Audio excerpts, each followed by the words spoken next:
오늘 사사기 2장으로 넘어가겠는데요. 그 유명한 복임의 사건이 등장을 하죠. 자, 1절을 보십시다. 1절. 여호와의 사자가 어디에서부터 올라오죠? 예, 길갈에서부터 올라옵니다.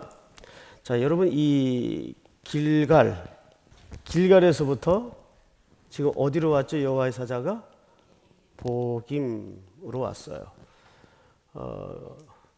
여호와의 사자가 다른 데서 오면 안 됩니다. 길갈에서 와야 돼요.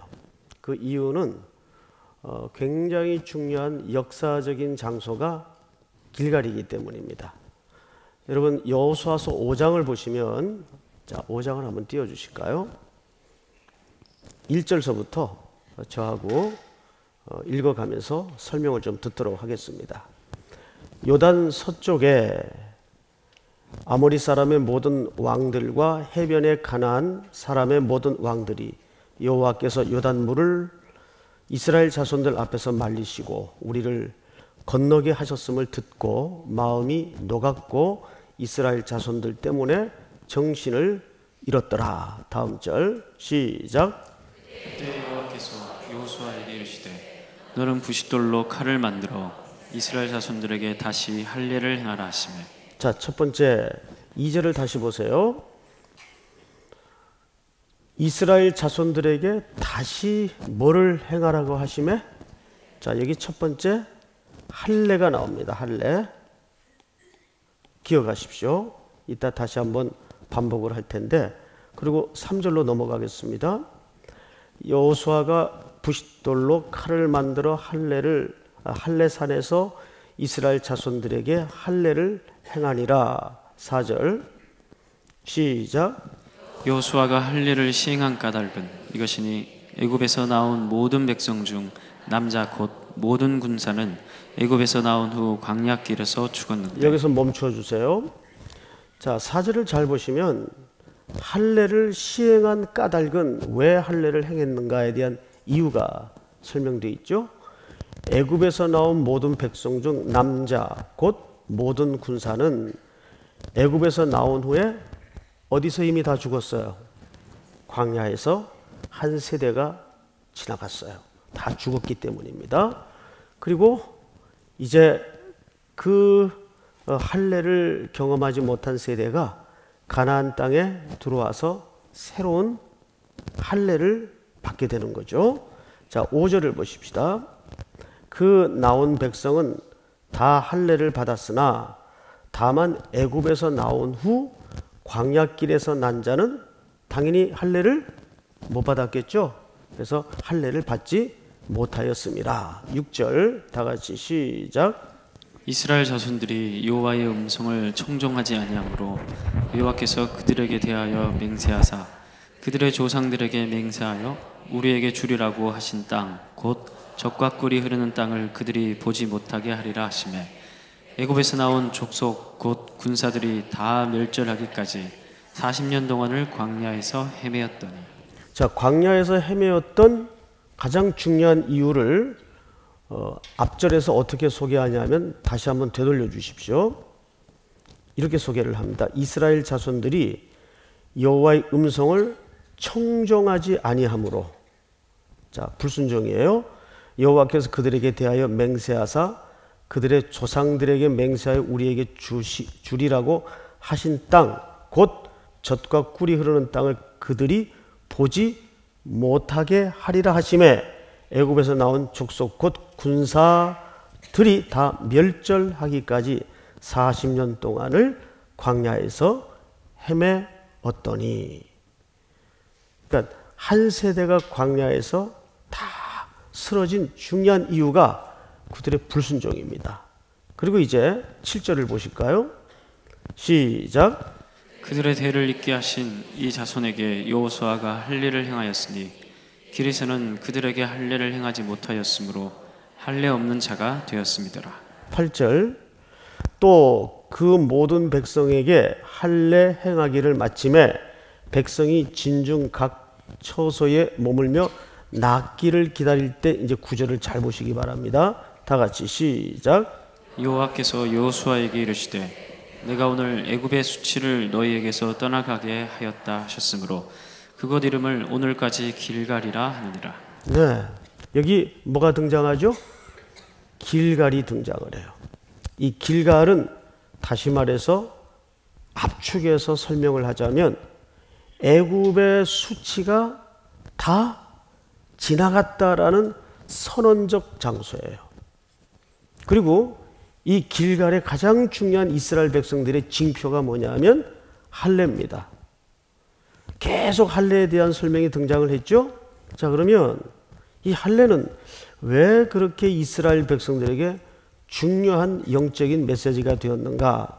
이 할례는 아시는 것처럼 창세기에 아브라함과 그 아들 이스마엘 그리고 이삭 사이에 매우 중요한 영적인 커다란 집을 짓는 기준으로서 성경 전체에 흐르고 있습니다.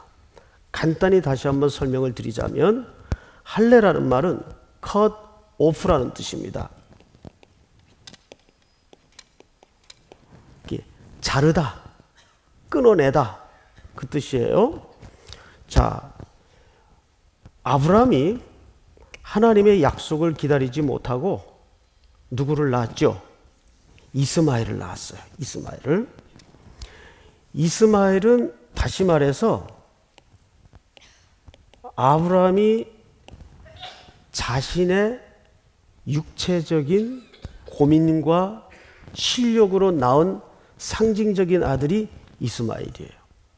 그래서 이스마엘은 언약의 자손이 아니에요. 하나님이 주리라고 한 그 약속의 자손이 될 수가 없습니다. 왜? 아브라함이 하나님의 때를, 하나님의 방법을 기다리지 않고 자기가 노력해서 인간의 힘이 기초돼서 생산된 아들의 상징이 이스마엘이에요. 그리고 이후에 난 아들이 누구죠? 이삭입니다. 이삭은 아브라함의 백세나 되어서 죽은 몸 같은 데서 태어난 아들입니다. 이미 이때 그 아브라함의 아내는 뭐가 끊어졌죠? 경수가 끊어졌어요. 그러니까 물리적으로는 생산될 수 없는 자녀입니다. 그런데 하나님이 주시죠. 그래서 이 이삭은 하나님의 약속을 따라 난 자예요. 자, 이 중간 사이에 매우 중요한 커다란 행위가 하나 있었어요. 이스마엘을 낳고 나서 하나님이 아브라함에게 13년 동안 침묵을 하시죠. 긴 침묵이 들어가요. 성경은 그 기간이 툭 끊어져 있어요. 그리고 99세에 아브라함이 99세 때에 하나님이 아브라함에게 나타나셔서 나는 전능한 하나님이라 이런 표현을 쓰세요. 이 말은 하나님이 자기 폼 잡고 재시려고 했던 언어의 표현이 아니고 질책이에요. 너는 왜 내 능력과 내 시간을 기다리지 못했느냐에 대한 준엄한 꾸짖음이면서 동시에 언제나 하나님의 꾸짖음에는 하나님이 새로운 기회를 열어준다는 뜻이에요. 이때 명령한 게 할례입니다. 할례는 아시는 것처럼 남자의 이게 자꾸 퍽퍽 소리가 나나요? 제 볼이 좀 통통해가지고 이게 자꾸 데워져서 그래요. 이제 소리가 안 나죠? 이 할례라는 것은 남자의 생식기 끝을 잘라내는 행위입니다. 그 간단해 보이는 표현 속에 육체적으로 너는 죽었다 그 뜻이에요. 누구? 아브라함이. 육체적으로 너는 죽었다. 그래서 죽음을 선언받는 현장입니다. 그래서 아브라함을 히브리서 기자는 뭐라고 표현을 하는 거 아니? 죽은 몸 같은 데서 이삭을 낳았다고 얘기를 해요. 그러니까 그 말은 아브라함이 실력으로 낳은 아들이 아니고 하나님이 약속을 따라 주신 아들이라는 뜻입니다. 그래서 할례 이전의 자녀가 이스마엘이에요. 육의 아들이죠. 그리고 할례 후의 아들이 이삭이에요. 이건 언약의 자녀 또는 약속을 따라 난 자녀라는 뜻이에요. 자, 이것은 영적으로 굉장히 굵은 기준으로 성경 전체를 관통하는 매우 중요한 사건입니다. 그런데 이것을 가나안 땅에 들어가서 길갈에서 온 사자가 다시 상기시키고자 하는 거예요. 왜일까요? 여기 이런 중요한 이유가 있어요. 여러분, 길갈은 적어도 이스라엘 백성들에게 어떤 장소이어야 되냐면 항상 하나님의 약속을 기억하는 장소여야 해요. 근데 지금 길갈에서 보김으로 하나님의 사자가 왔어요. 그래서 이 길갈에서 하나님의 사자가 오지 않으면 안 돼요. 그럼 뭘 상기시키려고 했을까요? 애굽에서 너희들을 어떻게 구원해냈고 그것이 너희의 실력이 아니라 하나님의 전적인 능력으로 이끌어냈다는 것을 기억시키고자 하는 겁니다. 새롭게 기억시키고자 할 때는 이스라엘 백성들의 상태가 어떤 상태였었기 때문에 그랬을까요? 그 약속을 자꾸 잊어버린단 말이에요. 그래서 그들은 1장에서 계속 지난주에 걸쳐서 반복되었던 표현이 뭐죠? 쫓아내지 못했습니다. 쫓아내지 못했습니다. 근데 이 패턴이 정확하게 반복되어서 2장에서는 하나님이 그 인용문을 인용해서 뭐라고 말씀하시냐가 하면 쫓아내지 않았다. didn't drive out. couldn't drive out이 아니에요. 쫓아내지 못한 게 아니라 쫓아내지 않았다라고 선언하는 겁니다. 그러면 가나안 땅이라는 것은 적어도 이스라엘 백성들에게 어떤 땅인가 하면 가나안 땅과 광야 생활의 중요한 차이가 뭐라 그랬어요? 광야에서는 가장 기적의 상징이 만나입니다. 매일 똑같은 음식이 하늘에서 떨어져요. 그러면 그 만나는 이스라엘 백성들에게 풍요를 상징합니까? 생존을 상징합니까? 그건 생존에 관한 음식이에요. 그런데 가나안 땅에 들어와서는 만나가 정확하게 그칩니다. 6월절 예배를 드리고 난 다음에 만나가 탁 끝나요. 그리고 그때부터 하나님의 은혜 속에 심고 거두고 결실하는 하나님의 풍요를 경험하는 다른 차원의 신앙으로 들어가야 돼요. 심고 거둔다고 해서 하나님의 은혜가 끝났다는 말이 아니에요. 더 풍성한 하나님의 은혜를 경험한다는 공간이 가나안입니다.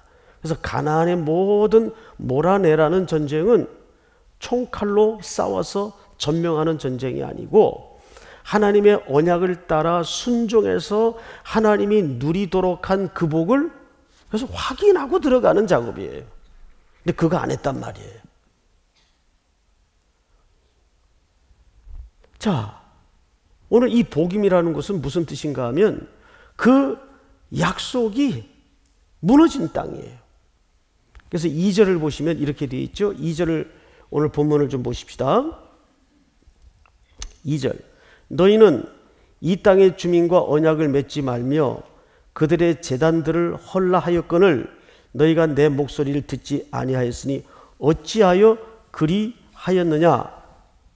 불순종에 대한 준엄한 여호와의 사자의 질책이 오늘 2절에서 던져집니다. 그리고 3절을 주목해서 보십시오. 3절. 그러므로 내가 또 말하기를 내가 그들을 너희 앞에서 쫓아내지 못하리니 아니하리니. 이게 1절의 패턴과 달라진 패턴이에요.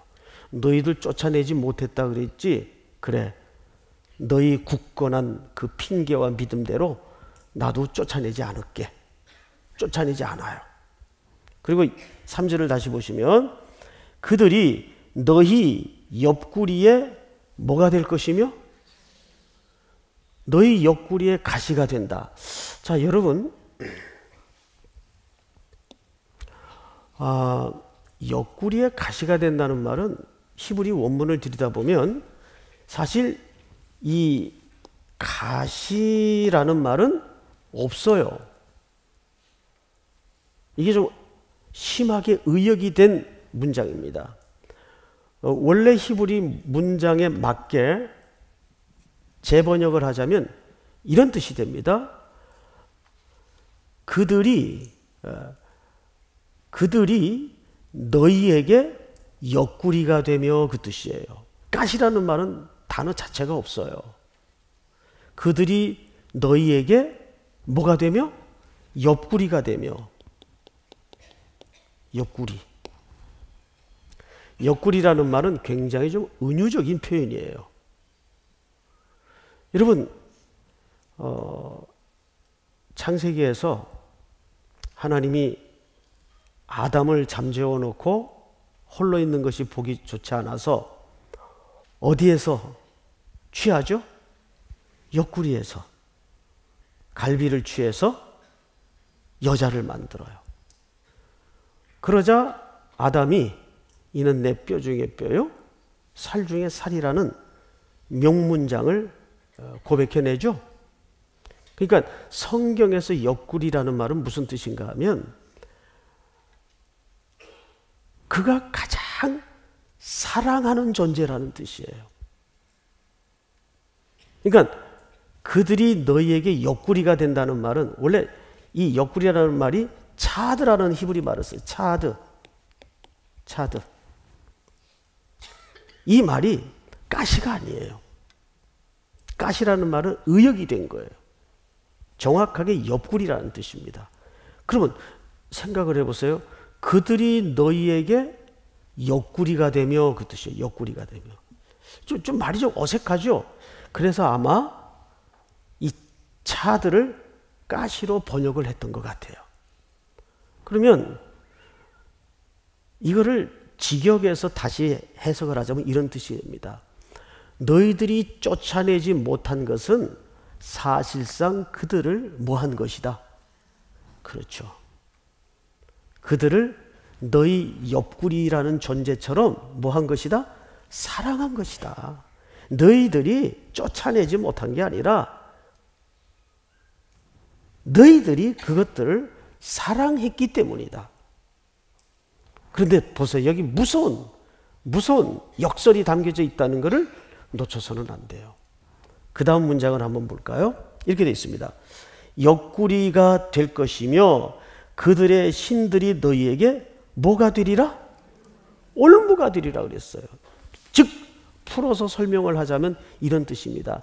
너희들이 그렇게 사랑해서 옆에 두었던 것들이 너희에게 나중에는 혹독한 뭐가 될 것이다?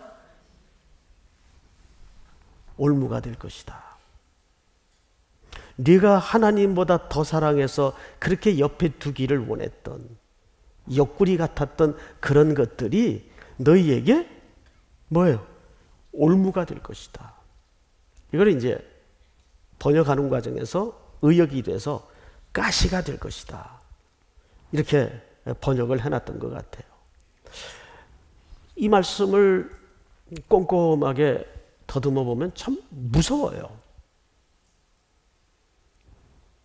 이스라엘 백성들이 쫓아내지 못했다고 핑계는 댔지만 하나님은 그 정확한 속을 아시죠. 아니다. 너희들이 쫓아내지 않은 거다. 왜? 너희들은 그것들을 너무 사랑했다. 그래서 어디에 두기를 원한 거예요? 네, 옆에 두기를 원한 거예요. 옆구리처럼. 그런데 너희들이 사랑해서 옆에 두기를 그렇게 열망했던 것들이 나중에 어떤 올무로 뒤집어지는지를 보아야 된다. 아주 쉽게 설명하자면 이런 거죠. 돈 하다가 돌아버리는 결과를 초래하게 될 것이다. 그 뜻입니다.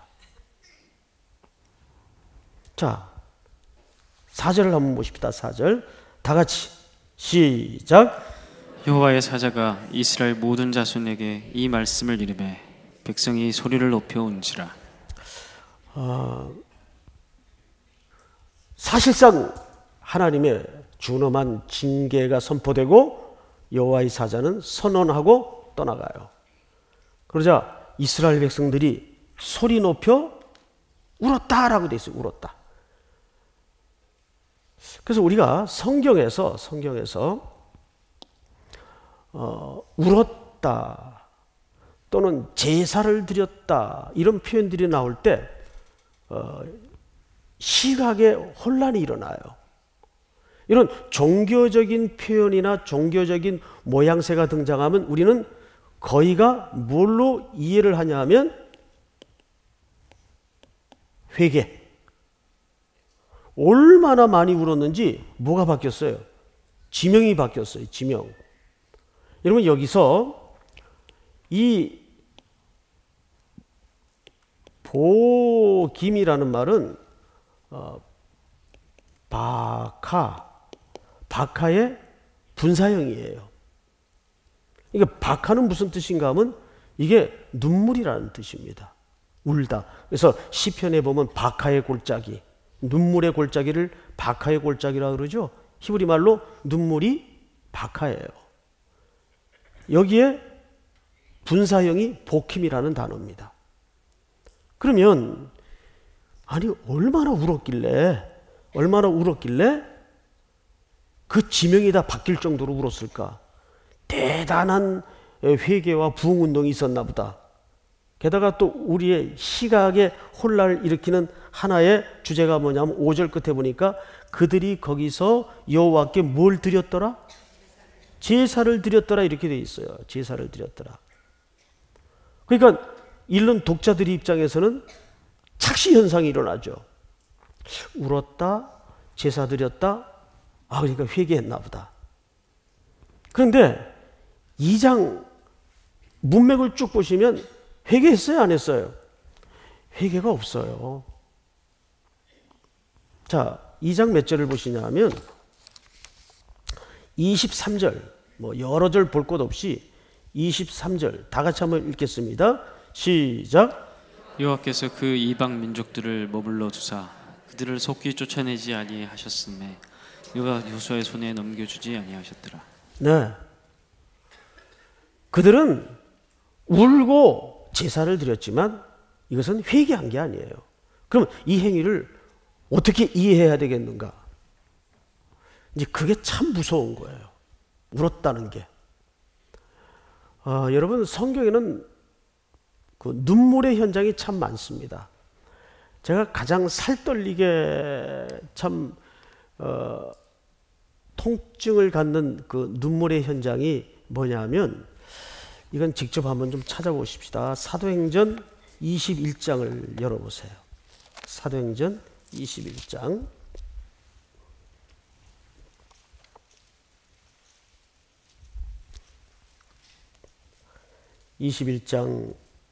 이제 바울이 예루살렘에 이제 거의 다 다가온 상황인데 강력한 반대가 일어나죠. 4절을 보세요. 4절.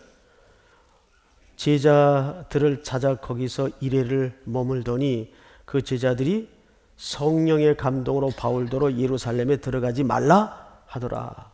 자, 제자들이 그냥 인간적인 걱정 때문에 들어가지 말라 그런 거예요? 성령의 감동으로 제지를 한 겁니까? 예, 왜냐하면 거기에는 결박이 기다리고 있기 때문에. 근데 빌립의 집에 도착을 했는데 이 빌립은 7 집사 중에 하나의 빌립이에요. 이 빌립의 집에 도착을 했는데 거기에 아가야라는 선지자가 11절을 보세요.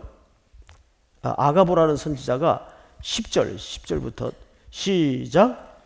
여러 날 머물러 있더니 아가보라 하는 한 선지자가 유대로부터 내려와 우리에게 와서 바울의 띠를 가져다가 자기 수족을 잡아매고 말하기를 성령이 말씀하시되 예루살렘에서 유대인들이 이같이 이 띠의 인자를 결박하여 이방인의 손에 넘겨주리라 하거늘. 자, 앞을 보세요.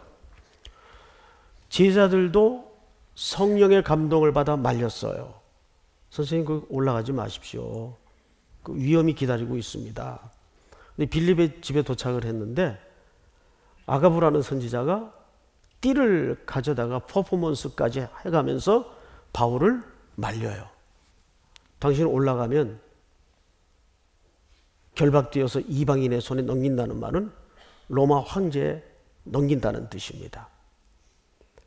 자, 그런데 12절을 보시면 우리가 그 말을 듣고 그곳 사람들과 더불어 바울에게 예루살렘으로 올라가지 말라고 하니 13절 다 같이 한번 읽을까요? 시작. 바울이 대답하되 여러분이 어찌하여 울어 내 마음을 상하게 하느냐. 나는 주 예수의 이름을 위하여 결박당할 뿐 아니라 예루살렘에서 죽을 것도 각오하였노라 하니. 자, 두 번에 걸쳐 성령의 감동으로 바울의 예루살렘 행을 막아요. 자, 그런데 앞에 넘겨서 22절을 보시면 20장 22절입니다. 제가 읽겠습니다.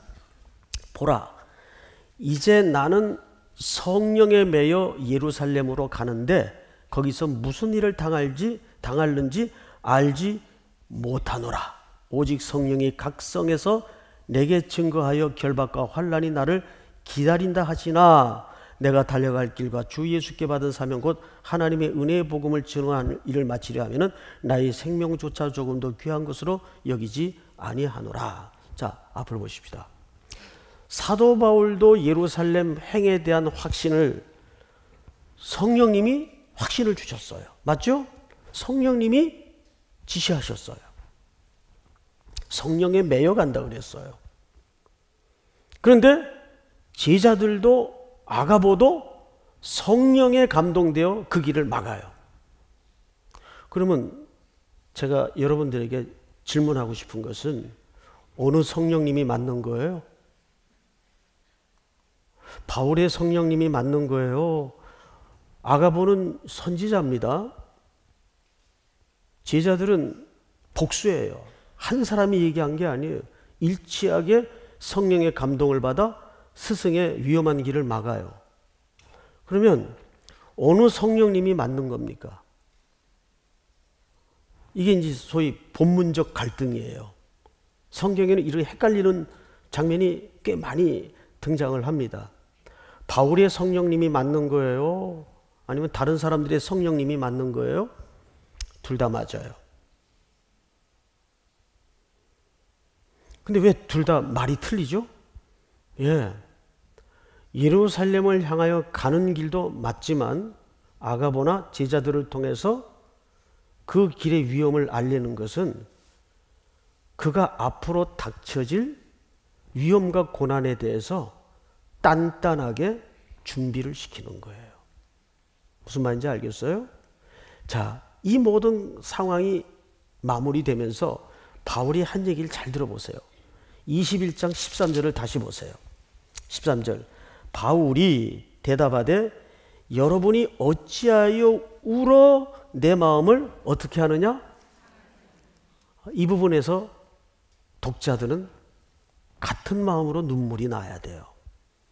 여러분, 마음을 상하게 한다는 말은 무슨 뜻인가 하면 속이 상하다 그런 정도의 의미가 아니고 정확한 원문대로의 의미를 드러내자면 왜 너희들 울어서 내 힘을 빼느냐 그 말이에요. 그러니까 이 말은 조금 직설적으로 번역을 하자면 이런 뜻입니다. 너희들 왜 울어서 야 나도 가는 거 기다리는 환난 결박 무섭다. 나도 겁난다.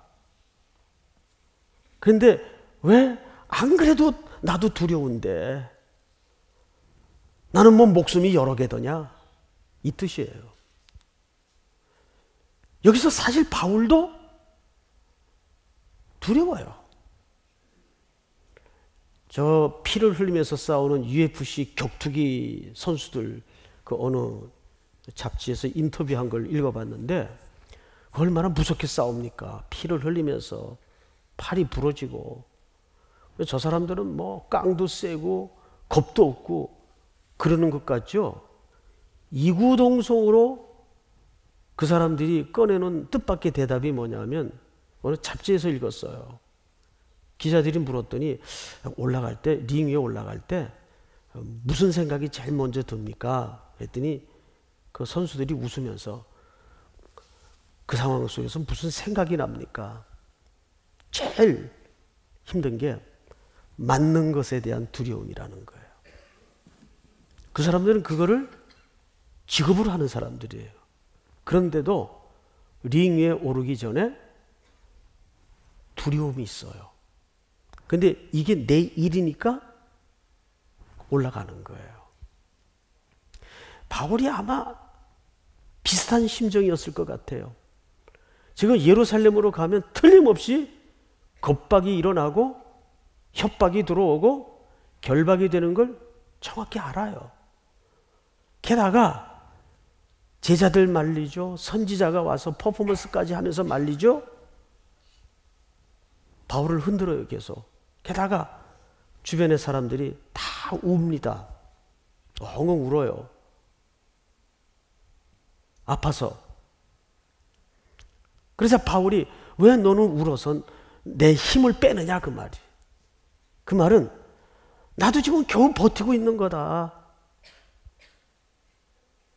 바울이라고 하면 목숨이 12개입니까? 전혀 안 무서워. 그러면서 예루살렘에 올라갈 만한 그런 담대한 인물이었겠어요? 그가 가도록 정해진 그 길이 하나님이 명하신 길이기 때문에 올라가는 거예요. 그래서 참 이런 장면을 보면 마음이 찡하고 눈물이 나는 거죠. 여기에 비해서 이 사사기의 이 사람들은 뭡니까? 응? 얼마나 울었으면. 그래서 학자들이 도대체 이 복힙이라는 데가 어디냐? 이 여러 이제 자료를 찾아보고 또 학자들만의 그 견해들을 모아봤는데, 자, 창세기 35장 8절을 한번 띄워주실까요? 한번 같이 읽어보십시다. 시작. 리브가의 유모 드보라가 죽으되 그의 베델 아래에 있는 상수리 나무 밑에 장사하고 그 나무 이름을 알론 바굿이라 불렀더라. 자, 여기서 알론 바굿이라고 불러요. 근데 이 알론 바굿이라는 말이 곡소리, 통곡의 나무, 통곡의 장소 그 뜻이에요. 그래서 이 지역이 베델인데 주전 2세기경에, 그러니까 BC 2세기경에 그 유명한 구약을 헬라말로 번역된 70인 성경이라는 책이 있어요. 거기에 딱 보니까는 베델로 나와 있어요. 이 보킴은 베델이에요. 그러니까 여기는 이스라엘 역사의 대대로 통곡의 장소였어요. 나중에 사사기 20장쯤 가면 내분이 일어나서 지파끼리 싸우죠. 그때 한 지파가 2만 명, 4만 명이 죽을 때 그들은 또 밤새 울면서 어디로 올라갑니까? 베델로 올라가요. 통곡의 장소. 자, 그러면 울었다라는 말과 제사를 드렸다라는 말의 결론이 뭐냐면 그냥 종교적인 행위를 강화한 것밖에는 아무 의미가 없어요. 진정한 회개가 아니에요. 이걸 어느 목사님이 글을 읽어보니까 전형적인 한국교회 성도들이 잘하는 신앙의 비빔밥 만들기 이라는 표현을 썼어요. 비빔밥 만들기. 무슨 뜻인가 하면 우리는 정직하고 정확한 회개를 잘 할 줄 몰라요. 대신 자기 서름에 울고 자기 형편에 울고, 근데 그거를 다 예배 시간에 이렇게 적당히 비벼가지고 비빔밥을 만들어 놔요. 그리고는 그거를 자기가 뭘로 착각을 하고 살죠? 회개를 했다고 착각을 하고 사는 거예요. 왜? 울었잖아요. 울었으니까. 또 그것도 예배 시간에 울었잖아요. 그러니까 피차 속는 거예요. 그러니까 사람이 이런 경우들이 삶 속에서 부딪힐 때마다 강화되는 것이 뭐냐면 종교 행위만 강화됩니다. 근데 그게 진짜 무서운 거예요. 종교 행위만 강화되는 거. 이 두꺼운 껍질이 이스라엘 오고 오는 역사 속에서 엄청난 이끼가 되어서 토독토독 붙어 있던 거예요. 이걸 한번 청소해내려면 방법이 없는 거예요. 그러니까 죽여서 새로 만드는 거예요. 어디다가? 십자가에다가. 내가 죽을 자리를 누가 대신 죽었어요? 그래서 예수님이. 그러니까 인간은 종교 행위만 강화시키는 거예요. 그게 율법주의가 되고 바리새인들이 되고 사두개인들이 되고. 우리 신앙을 한번 그런 측면에서 돌아보자고요.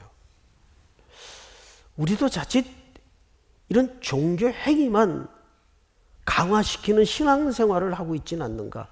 그런 무서운 오류의 함정에 빠져 있지는 않는가.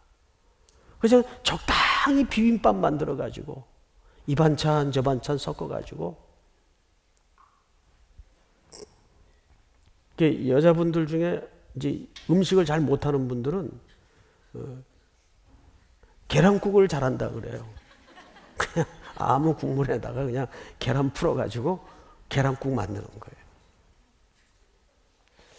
신앙을 비빔밥을 만들어서는 안 돼요.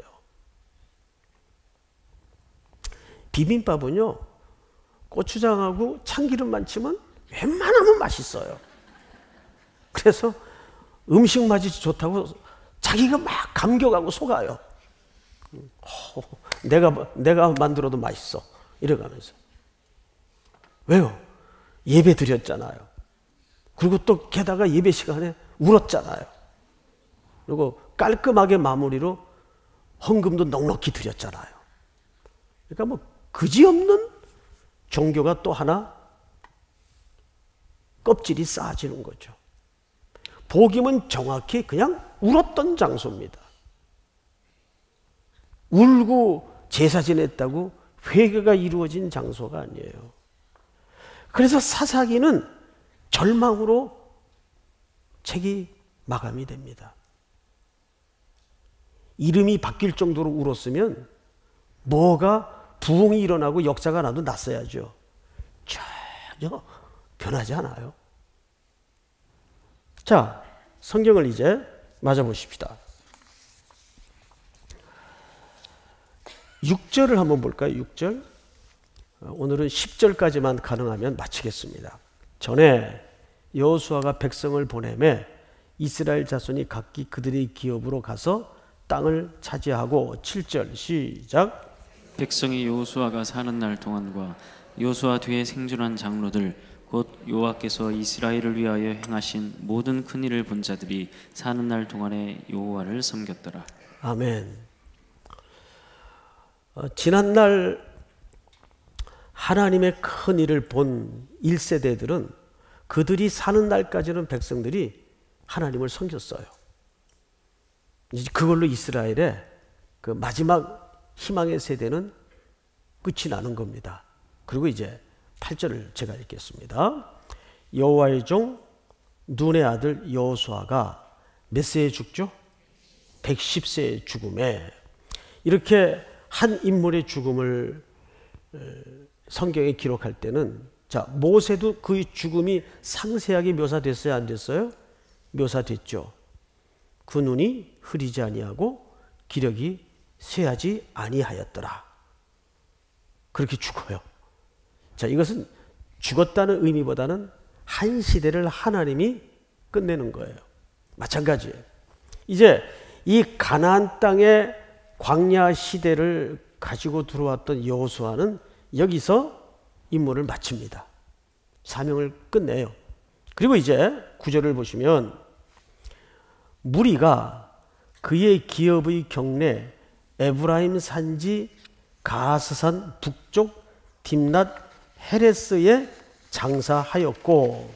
자, 여러분, 근데 이 헤레스라는 말이 사실 그 헤레스라는 히브리 말을 자음이 석자인데 이 석자를 뒤집어 보면 세라흐가 됩니다. 세라흐. 그러니까 헤레스라는 말을 자음만 그대로 순서를 거꾸로 하면 세라흐가 돼요. 이 세라흐라는 말은 무슨 뜻인가 하면 가파른 경지. 그래서 매달리는 곳.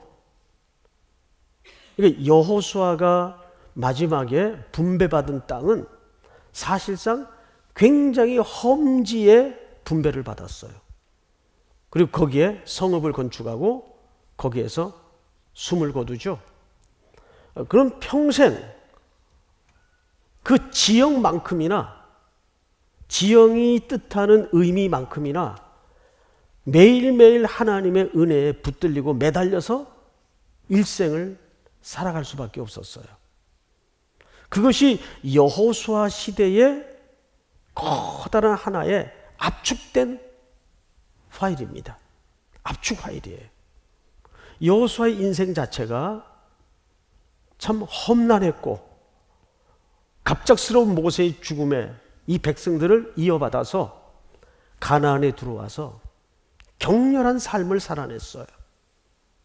돌아보니 한 달 하루 한 시가 가파른 경사지에서 꼭 매달리는 싸움처럼 순간순간마다 하나님의 은혜에 붙잡히고 은혜에 매달려서 살아갈 수밖에 없었던 일생이었습니다. 그것이 여호수아의 일생을 딱 한마디로 정의하는 밑그림이에요. 자, 이제 마지막으로 우리가 성경을 한 군데 보고 마칩시다. 10절 다 같이 읽겠습니다. 시작. 그 세대의 사람도 다 그 조상들에게로 돌아갔고 그 후에 일어난 다른 세대는 여호와를 알지 못하며 여호와께서 이스라엘을 위하여 행하신 일도 알지 못하였더라. 여기 원래 그 조상들에게로 돌아갔다라고 되어 있는데 이 돌아갔다라는 말은 네스프라는 히브리 말로 그냥 모으다, 모여졌다 그 뜻이에요. 제가 언젠가 한번 말씀을 드렸어요. 이 성지에 가보면 이스라엘 사람들의 무덤을 심심치 않게 발견할 수가 있습니다. 근데 이스라엘 백성들의 무덤의 형태는 굉장히 독특한 구조를 갖고 있어요. 이중적이죠. 처음에 이렇게 굴로 들어가면 첫 굴에 시신을 뉘어요. 안장을 거기다 합니다. 우리처럼 막 흙 파묻고 이러는 게 아니에요. 그냥 뉘어놔요. 그러면 오랜 세월이 지나면 하얗게 다 삭아서 나중에 뭐만 남게 되죠? 뼈만 남아집니다.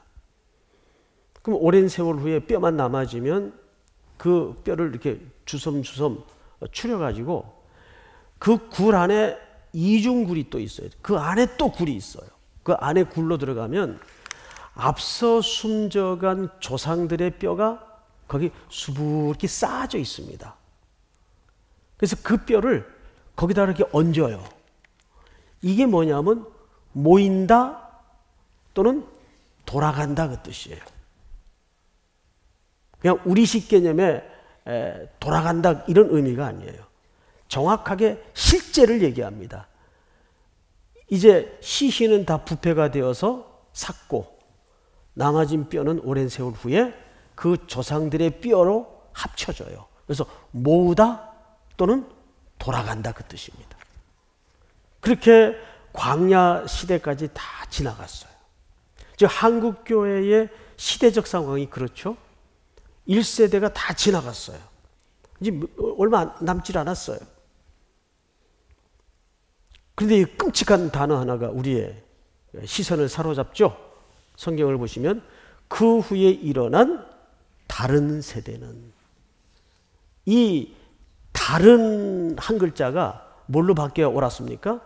다음, 넥스트 제네레이션으로 바뀌어야 옳았는데 다른 세대로 바뀌어요. 다른 세대. 이 글자 하나가 사사기의 어두운 역사를 종지부를 찍죠. 다른 세대라는 말은 두 가지 특징으로 설명을 해요.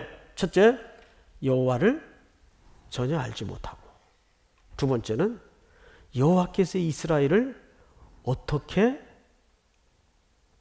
구원하셨는지, 이스라엘을 위하여 어떻게 행하셨는지를 전혀 알지 못하는 세대예요. 그래서 이 다른 세대의 두 가지 특징은, 첫째는 하나님을 모르고, 두 번째는 하나님께서 이 백성들을 어떻게 사랑하셨는지를 모르는 세대. 자, 그러면 이걸 뒤집어 얘기하면 뭐의 부재입니까? 신앙 유산의 부재를 얘기하는 거예요. 이스라엘 백성들이 후손들에게 하나님에 대한 신앙의 유산을 물려주지 않은 겁니다. 그 재앙이 그대로 다음 세대에 되돌려지는 거죠. 그래서 제일 무서운 게 역사입니다. 역사. 그들은 하나님보다 더 사랑했던 게 늘 옆구리에 있었어요.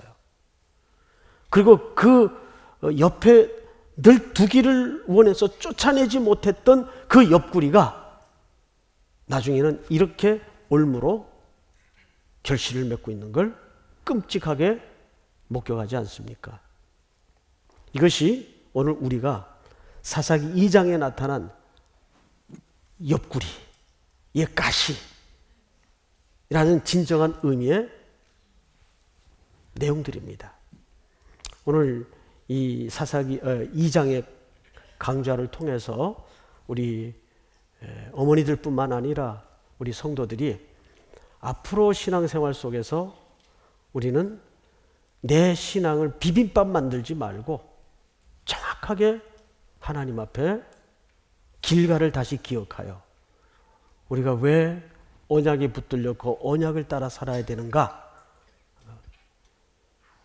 우리 스스로를 살피고 다시 한번 하나님의 언약 앞으로 되돌아가는 큰 은혜가 있기를 주의 이름으로 축복합니다. 주만 바라볼지라. 우리 다 일어나서 찬양합니다. 하나님의 사랑을 사모하는 자,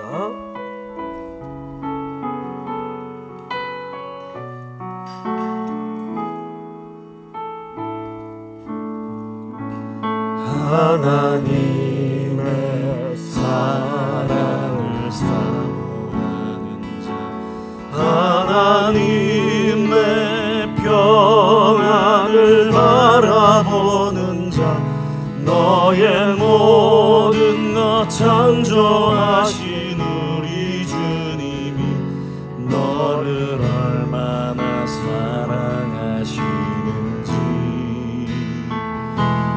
하나님께 찬양과 경배하는 하나님의 선하심을 닮아가는 자, 너의 모든 것 창조하신 우리 주님이 너를 자녀 삼으셨네. 하나님 사랑의 눈으로 너를 어느 때나 바라보시고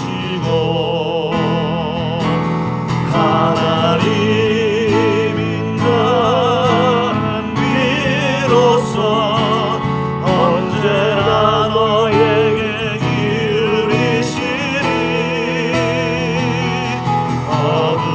어둠에 밝은 빛을 비춰주시고 너의 작은 신음에도 응답하시니 어느 것에 있든지 주를 향하여 주만 바라볼지라. 하나님 사랑의 눈으로 하나님 사랑의 눈으로 너를 어느 때나 바라보시고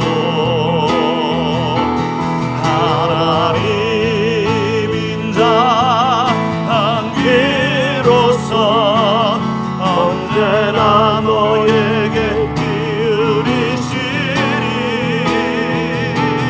어둠에 밝은 빛을 비춰주시고 너의 작은 신음에도 응답하시니 너는 어느 곳에 있든지 주를 향하고 주만 바라볼지라.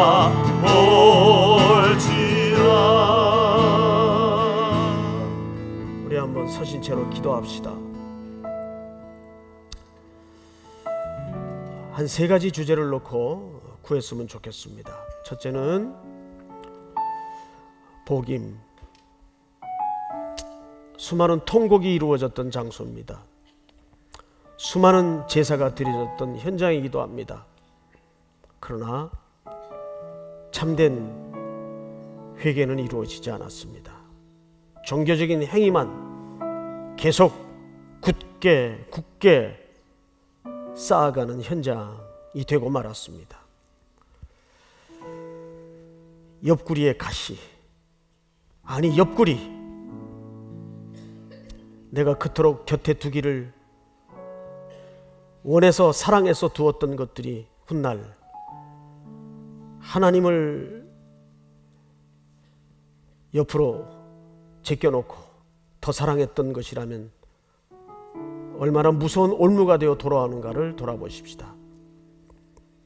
아무리 삶이 분주하고 바쁠지라도 우리 다음 세대를 향하여 하나님이 어떤 분인지를 말하고 하나님이 우리를 위해서 무엇을 하셨는지를 늘 가르치는 우리 삼일교회, 우리 1세대들이 될 수 있도록 인도해 주시옵소서 하는 세 가지 제목을 놓고 우리 이 시간 다 같이 통성으로 기도한 다음에 개인적으로 돌아가시기 바랍니다. 사랑하시는 아버지 하나님 감사합니다. 오늘도 어디든 귀한 시간을 써서 하나님의 우리 앞에 서게 하시고